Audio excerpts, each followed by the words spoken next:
right, and welcome back to A Businessman's Guide to Almost Anything. Today with me, I'm sitting down with Troy, a local historian and general manager of Village Books. Mm-hmm. All right, I got it right. Look at that. Today, we're going to be talking about some of the history of Little Linden and perhaps Whatcom County. And knowing us, I'm getting the sense that we might fall into a few tangents. Oh, that's okay. Yeah, we'll see what happens. It's okay with you. It's okay with me. Okay, so real quick, Troy, give your own introduction. Who are you? Where are you from? What do you do? My name is Troy Luginbill. I'm the manager at Linden Village Books and Paper Dreams here in Linden, downtown Linden. I have a background in anthropology and archaeology, a degree, a bachelor's degree in anthropology, archaeology, master's degree in museum studies. I used to work as the director and curator at the Linden Pioneer Museum, or now Linden Heritage Museum, and initially started my life at the Little Professor Book Center as my first job in college. So, all right. You said a master's in museum studies? Master in museum studies, yes. What does that entail? Oh, that gets basically into all the legal ramifications, moral ramifications, and methodologies of presenting history in a neutral fashion, interacting with your community, many of the different models and things that you can do to do that. Museums collect. What does that mean? What are the legal ramifications of collecting? How do you establish a collections policy? How do you collect and curate based upon what the goal is? So it's the details of basically how do you make sure what the history you're grabbing or whatever collection the museum is grabbing is the right collection and for the people that want it that way. You know, that's the thing. I mean, any given group defines a collection. Right. So in this case, in the case of the Linden Museum, it would be, of course, Linden. Well, yeah. So expand on that a little bit. Like, small town Linden has a small town museum, except it's not really that small of a museum. Who knew? No, it's a bit unassuming. So give us a bit of an explanation on what made that museum special. What made that museum special is Linden. Linden is one of those communities that I found from a fabulous history. They don't do anything half-assed. If they commit to it, they're going to succeed. That's the technical terminology too, and that right there is the businessman's terminology. An example is one year they decided that they wanted there at least used to be a contest called America in Bloom, in which cities from all over the nation competed to be literally the most beautifully gardened city out there. I recall this. Yes. Okay. And I'm trying to remember when this was. At one point, Linden determined, by God, we're going to do this. We're going to be the most beautifully gardened city. And by that, it's not just downtown. American Bloom was like people's backyards. It's like a group of 6 people came out and they poked into every nook and corner of your city. Wow. And when Linden decided to do this, it was amazing to see. They organized and they've only gotten better. I couldn't even begin to imagine how well they would do now if they were to re-enter. But they organized. There were like regional areas, gardener areas. They partnered with how many different garden clubs? I can't remember. But out of the entire nation of over 600 competing cities, they took second. Wow. And the only reason that they didn't take first was because the city that beat them out, and I cannot remember the city, was in the Midwest, had spent a lot of money on one big center garden piece in their downtown area. Stinkers. So, so it's things like that. It was, I think the Northwest Washington Fair. Linden decided that Whatcom County needed a fair. So next thing you know is a year later, it's downtown, and then ultimately is now the 3rd largest fair in Washington State. Is it actually? It's in the top 10. I know that. So it's, like I said, Linden never did anything small when it put its mind to it. And so the museum was no exception. The American Bicentennial Project was coming around. And one of the things you could do was be recognized as a bicentennial community. And the federal government gave a list. It was something where the U.S. would recognize you officially as a bicentennial community. And you had this list of things that you could do to get points. So you could have an oral history recording session, a display at your library, plaques, and a museum guaranteed it. If you put together a museum, you were automatically a bicentennial community. So Linda's like, okay, we're going to put together a museum. All right. And at the time, there was a local family, a guy named Fred Polander had amassed a large, well over 50 buggies in his early retirement. He's a fabulous story. If you ever have a chance, I don't know if you know Fred Polander III or not, but that's his grandfather who did that. Gotcha. He amassed this incredible collection of antique buggies, which was really unique because at the time, antique buggies were considered passé. You were lucky if you could find them. The car ruled. And so nobody wanted a buggy anymore. You might find one out in a barn somewhere. So when people heard he was collecting buggies, they literally were just like, oh, hey, Fred, you want my buggy? It's just stuffed in the back of the barn, that type of thing. And so he put together this collection. And so there's the bicentennial piece, Fred's collection, which made an immediate collection to display, and it seemed a natural fit. And so the city got itself together and they figured out the partnership that was going to establish the Linden Pioneer Museum, which would house the Fred Polander buggy collection and preserve the history of Linden and central Whatcom County. And then 1977, it opened. At the time, it opened where the current location is now.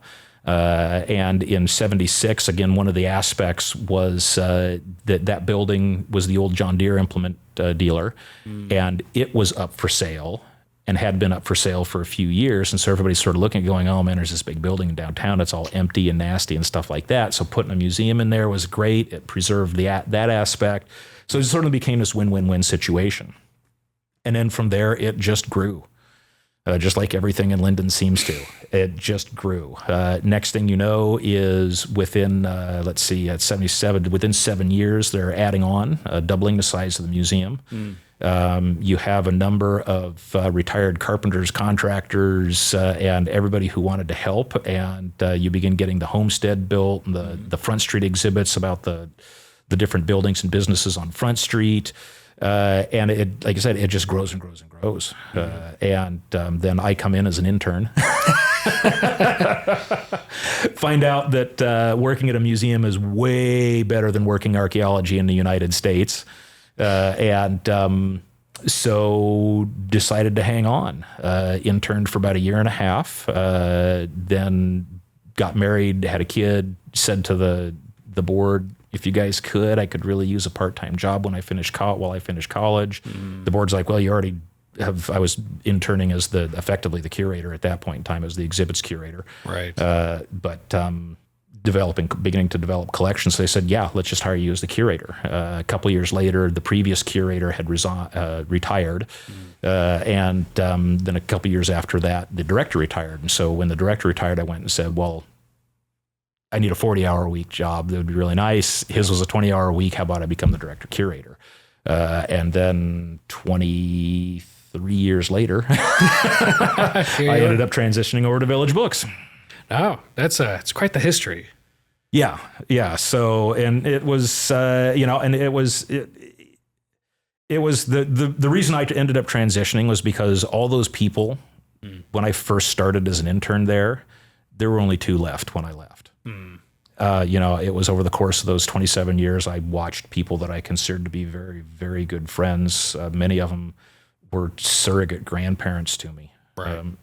Aunts and uncles, and they passed. And I found myself looking around, and I couldn't see the vision anymore. So I knew it was time to leave, because the vision is what runs that.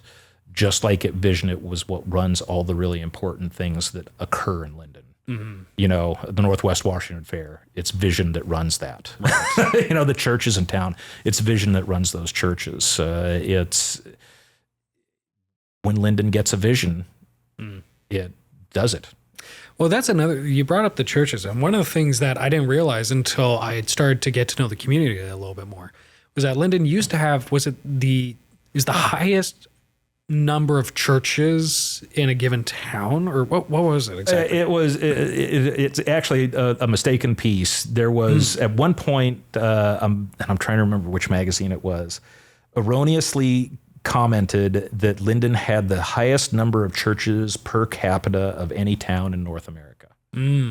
Or any incorporated city in North America. Gotcha. Which actually isn't true. There's another one back in the eastern Midwest that has a higher level per capita. Okay. And at the time, the churches that were counted in Linden were church buildings immediately surrounding, so it wasn't just within other churches were drawn. However, if you were to say Linden had the highest number of congregations per capita at the time, and I would still not be surprised if this held true in North America, because many of the churches had multiple congregations meeting there. From a standpoint that they weren't even necessarily of the same denomination. Right. They were just sharing a facility. They were just sharing a church facility. Exactly. And at a time of reducing levels of congregations, renting out your church was a great way to make some money. Yeah, no kidding. So to that point then, because not every town or city gets to say that they're running for that kind of ranking in the U.S. for such a prominent... Right. Yeah. Well, and Lynn never officially ran for that. No, That's just the end result of the Dutch impact. So, and then that brings up the other point. So, Linden, when I was first introduced to it, was that it's religious and that it's Dutch. Can you break down for those who perhaps a little less familiar with Linden specifically, because it seems to have perhaps the most rich history of the Whatcom County that I've come to wear. I've never heard anyone's super passionate for Bellingham history. But I hear... Oh, you'd argue that you haven't delved into the right aspects. Really? Okay. Oh, yeah, Bellingham's got quite a great history. I hate to say right now, there is... Bellingham doesn't want to look at its history very closely. I think the same way that Seattle doesn't want to look at its history very closely, in that Bellingham considers itself to be very like Seattle, a modern city. Right. With modern problems and modern type of thing. They were never an Old West city. Seattle and Bellingham were centers of whiskey smuggling well before Prohibition ever occurred. The amount of money that you could make smuggling whiskey from Vancouver to Seattle was tremendous. And there were any number of whiskey barons that operated in shadow aspects of Seattle's history. You know, I mean, it's not all that great, clean, simple, easy history type of thing. It's the kind of history I find interesting. It's the Yellowstone history. Sure. It's the OK Corral history. It's the history of, there were some people that were not really acting very good per se, but they made it real interesting. So, I mean, a lot of people don't realize. I mean, during Prohibition, Seattle had the largest Prohibition gang guy on the West Coast. You would think that it would be L.A. or San Diego or something like that, but it was some guy who was I can't for life remember him, but he ran the amount of whiskey he ran up and down the West Coast and alcohol up and down the West Coast during Prohibition, and he was filthy stinking rich. No kidding. And he had effectively a pardon from the governor of Washington State for anything he did. I mean, he bought off so many people. How much money was this guy making? Oh, he was making easily estimated $1 million a day. Oh my gosh. Right. And this is in the 1920s, 30s. Right. So you can imagine what that would translate out in today. Oh, jeez. Yeah. He was, for all intents and purposes, the equivalent of a Colombian drug lord. And that was the West Coast. On the East Coast, it gets even crazier. Oh, for sure. Because that was during the time of Al Capone and all those guys, wasn't it? Exactly. So you got Chicago. I mean, when you take a look at, I don't know today's gangster history very well, but the gangs of prohibition, the ones that we know the most about, put today's drug runners to shame for the amount of money and product they were moving. No kidding. Back then. I know this is probably not an entirely accurate or fair way to put it, but it always seemed like the gangsters from the 30s and the 40s, they seemed so much more classier than the gangsters we have now. They just, well, no, I gotta, when you really start looking at it, you get things like the Valentine's Day Massacre, and they were just as nasty. Oh, for sure. You know, it's just, I think we know more now because just everyone knows broader media coverage. Yeah. So to speak. Good heavens, you could probably find out what Donald Trump ate for breakfast today if you looked hard enough. Right, exactly. But I mean, you know, there's the one scene in, what is the one about Al Capone with Sean Connery, and where he beats a couple of his good old boys with a baseball bat at their big. He gets them all together to say how great they're doing, except for two guys that have pissed him off, and he just beats them to death right there with a baseball bat in front of everybody else. To prove the point. Yeah, the prohibition got romanticized in the 40s, 50s, and 60s. Right. And it actually wasn't very pretty at all. But you know what? It was great for the Canadians. Oh, Canadians have always benefited from smuggling whiskey into the U.S. Absolutely.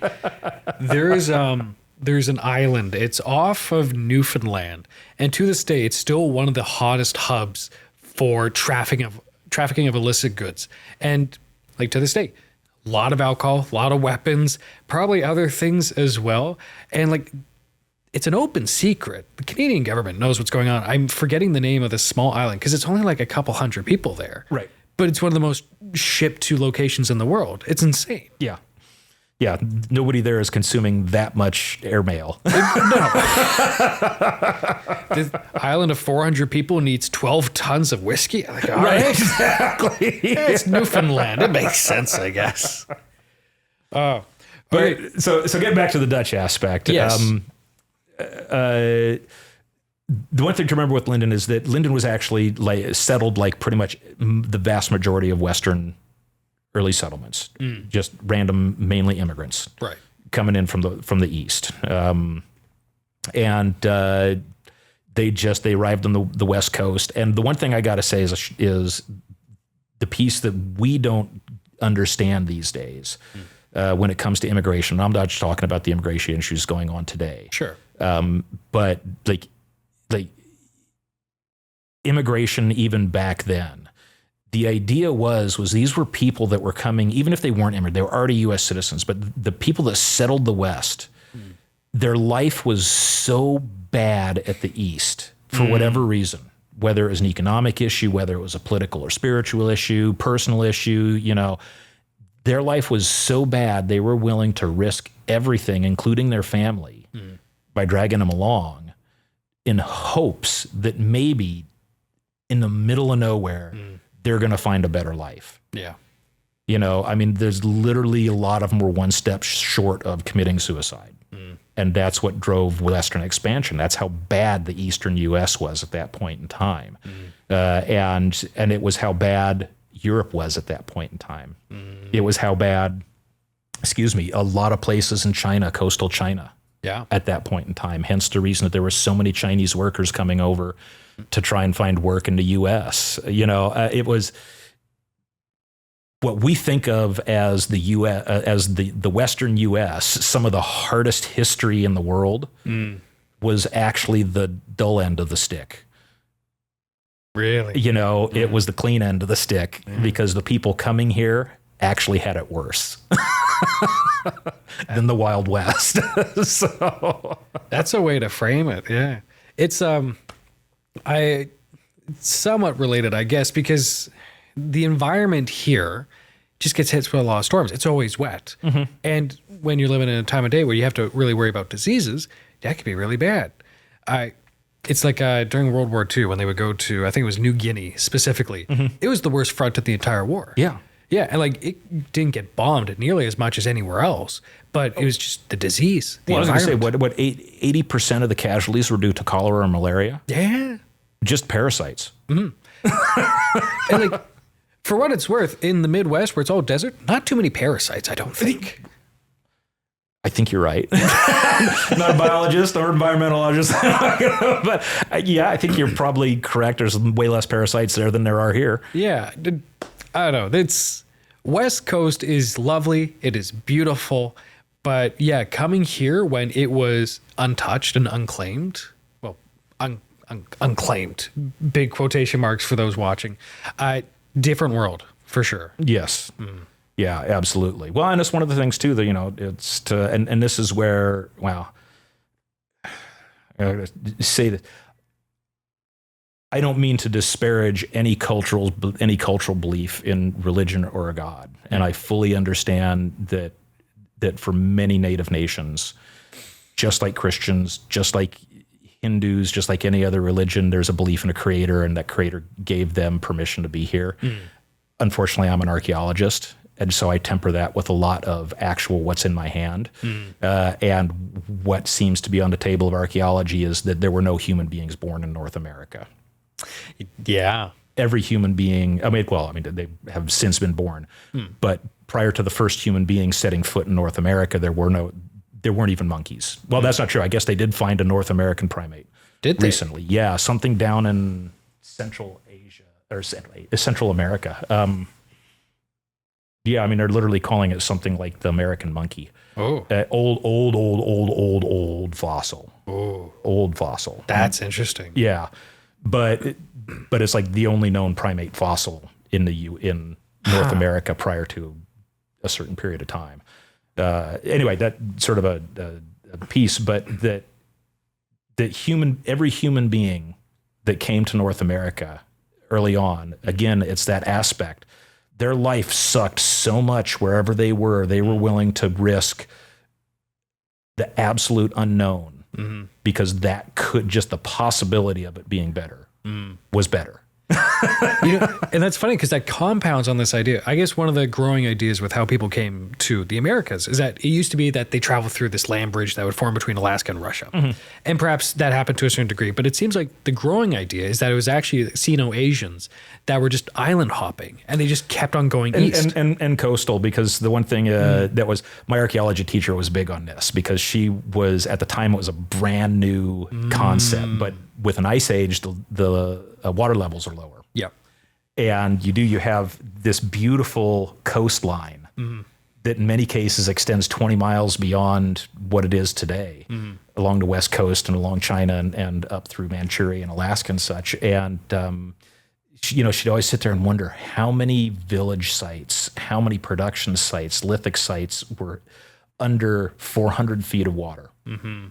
And, because the problem that they have with the land bridge is that so far, even with all the things they've found, the part that they haven't been able is to find settlements or village sites or any sites along the land bridge route that would justify the number of people that actually they're finding as early Clovis and archaeological settlements down in South America along the coast. Oh, sure.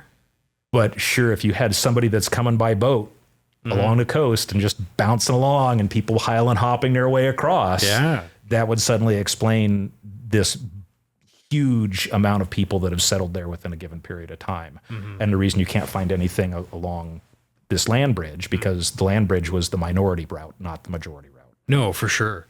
And again, it continues just to attest the point where, if people are going to leave where they're living, that takes a lot. And if you're going to hop an island, that probably takes a lot. And if you're going so far as to go to, travel halfway across the world to another continent, that is specifically South America, one of the most inhospitable tropical areas in the world, that takes a huge amount. Right. And in addition to that, you are jumping and abandoning all your spirits. Yeah. So at that point in time, you don't have an overarching God that's going to protect you anywhere in the world. You've got your animists at the space. So what if the spirits in a new area don't like you? Yeah. It's an entirely different environment. What do you even eat? I couldn't do it. It would be like going to Mars these days. Basically you're saying, I'm going to leave everything I know and never come back. just in hope that it's going to be a little bit better. Yeah, because where I am is currently so inhospitable for whatever reason. I have no choice. Yeah.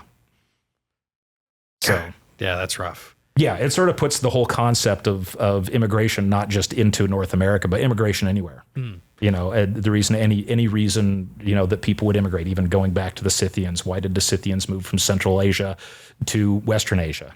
Well, because China was making it real hard on the guys next to them. Yeah. Well, it's even like as another example, some people have put forward that the Scandinavians, the reasons that they kept leaving Scandinavia to go raiding was initially, at least, because of the food shortages, and they had no choice; they had to do it. Yeah. Then eventually might have just been pirating for the sake of pirating, but then that was a different thing. Problem is, after you start raiding something and it works out, then pirating becomes lucrative. These monks stink at fighting back. This is great. And they've got gold. And more importantly, food. Okay, so coming back to Linden, what were some of the big challenges that Linden was facing when it was first getting started? Well, if you head back to Phoebe Judson's book, A Pioneer Search for an Ideal Home, I mean, she literally does go through and recount that even by the time she gets to Linden, she still has not learned how to live in the Pacific Northwest. Because she's lived, for lack of a better term, in or near civilized areas. So real quick, Phoebe Judson. Phoebe Judson, I'm sorry. Phoebe Judson, considered the mother of Linden. She's the first white woman with her husband, Holden Judson, the first white woman to settle in Linden, call it home. Her husband, Holden Judson, is the second white man, the first being a fellow named Colonel Patterson. We don't know a lot about him other than that he was pretty much sort of a scoundrel, and we're pretty sure came out here escaping his past. He's a story unto himself, but it's his deal with Phoebe Judson that establishes Linden. Because he's come out here, he's built a log cabin. Phoebe and Holden are turning out to be one of those non-success stories. By the time they meet Colonel Patterson, they've bankrupted one business. They bankrupted two farms. They have no ability to lay claim or homestead to anything anymore, having already bankrupted their Homestead Act farm. So they're literally almost homeless. Right. And so they run into a fellow named Captain Roeder, who is one of the first founders of Bellingham. He runs a steamship up and down the Puget Sound, and so he sort of knows everybody. Right. And so he knows Colonel Patterson, who's coming in out of the wilderness of Whatcom County as one of the few dairy farmers in Washington State to sell his milk. So he knows that Colonel Patterson is in a domestic situation that he needs to fix. His wife has died from tuberculosis. She's Native American. He has two young daughters. Both of them are half white, half Native. And so consequently, while the Nooksack tribe would undoubtedly have taken them in, they were, for all intents and purposes, not even quite orphan material for the settling community. Right. And so, and the settling community, of course, is looking at it going, well, we can't give them to savages. Which is unfortunate. They probably would have had better care taken of them luckily they got Phoebe Judson. Let's put it that way. If it had been any other settler, there would have been a good chance it would have been really bad. So Colonel Patterson and Phoebe and Holden end up making this deal in that Colonel Patterson will give his land and his cabin, all the bits with it, the herd, the just everything that goes with the homestead, to Phoebe and Holden Judson, as long as his two daughters grow up there. So effectively they become her foster kids. Right. And so they agree to it. For some reason, all the failures of the Judsons previous to this magically disappear. Not only do they successfully farm the area, they ultimately end up growing the largest hop fields in Whatcom County and one of the largest hop fields in Washington State. Wow. And so if you can imagine the Nooksack Valley, which would be right back here behind me, if you could see through the wall, would have been just one hop field from about Hannigan all the way down to 13th Street, BC. That's not small. No, not at all. There are pictures. The museum has pictures, and they're just, you look out over it, and it's just, and hops at that point in time were the big cash crop on the West Coast. Everybody loved their beer, and by God, Whatcom County hops were one of the best. And nothing's changed. And really nothing has changed. But that establishes Phoebe Judson here in Linden. But she'll even say, even at that point, if it wasn't for the first year with Sally and Joe, who she termed Indian Sally and Indian Joe, which were really sort of the last Nooksack couple. They would have been elders of the tribe that were located here and this is where I usually brutally massacre the name, Lakalos, which was the name of the winter camp here in Linden for the Nooksack tribe. And I mean, it was big. There were estimated over 400 people living here at its height. But most likely smallpox sort of did that in at some point in their history. So it was a reduced group of people living here in Indian and Sally and Jim were the two people that helped Phoebe and Holden figure out how to do things up here. They'd been learning one of the reasons they couldn't really do anything down south with their farms was because it was other settlers teaching them how to farm. And these are settlers who didn't know how to farm when they arrived out here and could barely farm. Southern Puget lowlands are horrible for growing food. Absolutely horrible. They're rocky and nasty. And up here, the Nooksacks were really on the edge of agriculture. Really? They were just right there at the horticulture-agriculture line. And so consequently, Sally and Jim taught Phoebe and Holden how to actually grow a farm up here, to grow food up here. And thus they were capable of doing that, which meant that others found out they could do so. The Hawleys arrived. Her mother came up, homesteaded some land. So Linden began to grow soon after they ostensibly homesteaded, and that would have been 1871. So then at which point, because I'm not sure which would come first, but when did the Dutch start entering in? Because a lot of those early settlers, you were saying before in a previous conversation we had, that they were largely Swedish, actually. Whatcom County settlers were, yeah. And Sweden, not the Linden settlers, but so Ferndale, you get a lot of Swedish settling in sort of that Ferndale, northern Bellingham, along the coast area. Gotcha. Up Blaine, Point Roberts, Birch Bay. So along that coastal area, Swedish were at that time probably the single largest ethnic group that were settling Whatcom County. So that would have been the 1870s, 80s, and 90s. It's in the mid-1890s that the Dutch begin arriving. 1890s, oh, goodness gracious here. Yeah, 1896 is when the first three of what the Dutch community will become arrive. Douwe Zylstra, Herman Oort, and I can never remember the third fellow's name. Anyway, they had come out to the West Coast from the Midwest, which was where the majority of the Dutch were settling in the United States at the time. And they had gone to Vancouver in Canada because they heard that there were great land prices up there in BC. Well, the land prices were ostensibly great, but they weren't affordable. And they had spent all their money taking a train, so they were going to come back down, see if they could grab some work until they could save up and head back. And on the way down, they found the same land type, this sort of peat bog, which for the Dutch, if you're a Dutch farmer, you know how to grow peat bog. I mean, the Dutch and peat, they're really good at each other. And so they stopped in at the assessor's office and found out that the land prices down here were like a third of what they were going for up in Canada. Oh. So they were affordable. And they looked around and were like, we could do this.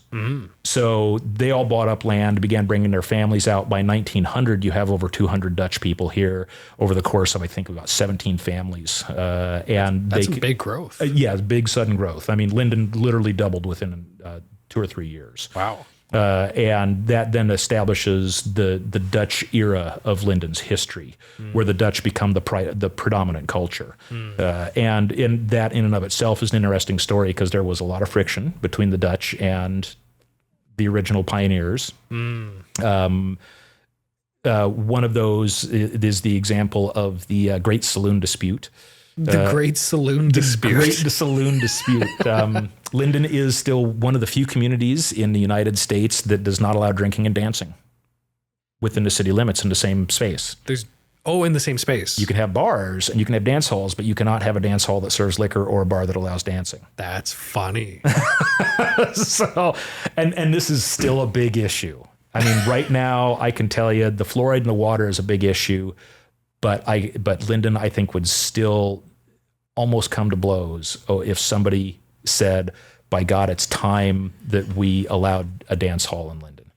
It's in the year 2025. The most controversial topic is still the dance floor. Yeah, it's still a dance floor in Linden, and this is this is a direct result of the Dutch influence and the Calvinistic.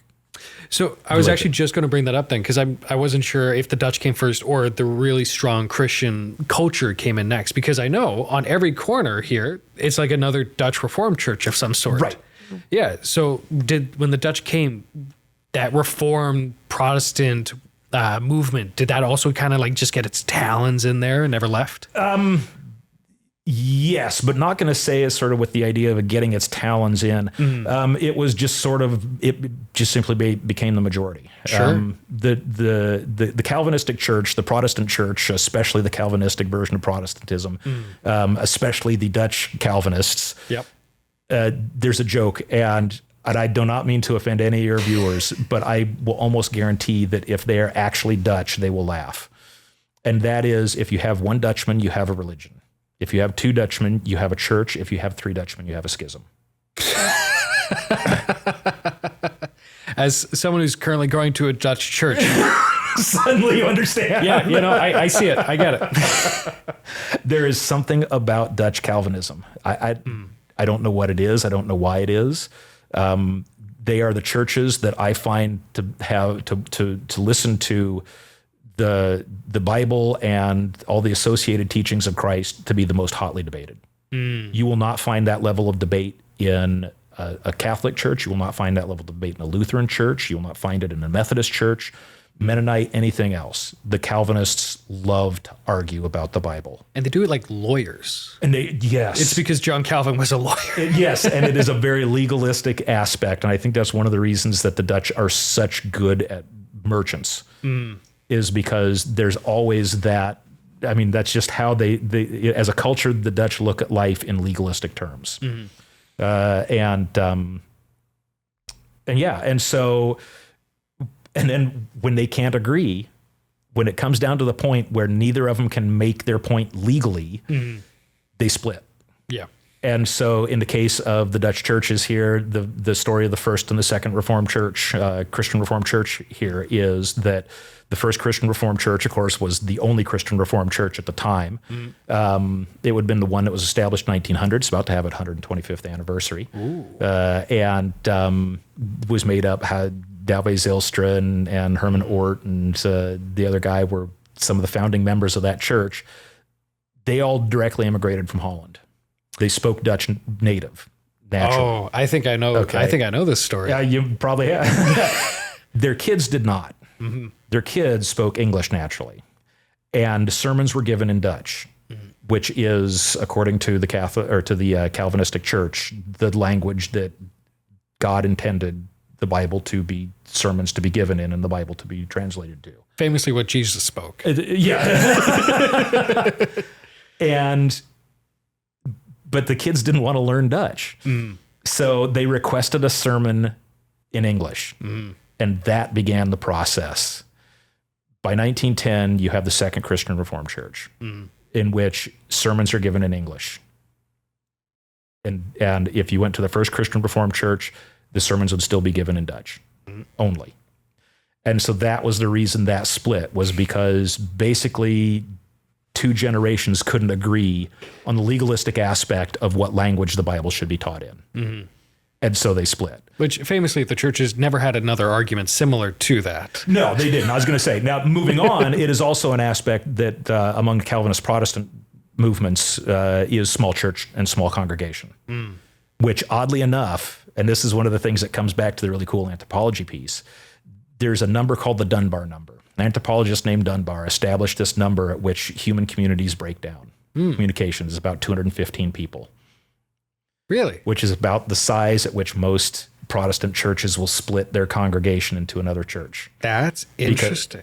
It's above 215 or right around that group, that drama that is inherent to human beings, the chaos caused by that drama is too big for the community to be, for lack of a better term, a truly democratic community in which everybody within that community has their voice. Huh. At that point, it fractures and you start getting cliques, you start getting groups. Yeah. And the Protestant church, and especially Calvinism, just simply said, you know what, we're just going to go with it as human nature. So when a congregation gets too big and too fractious, it just splits. A new congregation is formed. All right. I'm going to have to bring that up to my Protestant pastor friends. That's an interesting... Well, the thing that I found was interesting is that it happens at the Dunbar number. Yeah. You know, it's the same. The Dunbar number is used in management of corporations. Huh.